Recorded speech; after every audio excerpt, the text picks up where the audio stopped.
15 संसद TV launch करेंगे प्रधानमंत्री मोदी।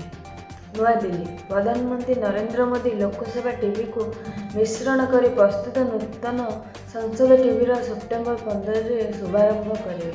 सूत्र अनुसार यह नूतन चैनल वरिष्ठ कांग्रेस नेता कर्नल सिंह, अर्थशास्त्री विवेक दरभाई, नीति आयोग मुख्य कार्यकारी अधिकारी अमिताभ कांत और वकील हेमंत बात्रा भिन्न भिन्न स्वर उपस्थापन करेंगे।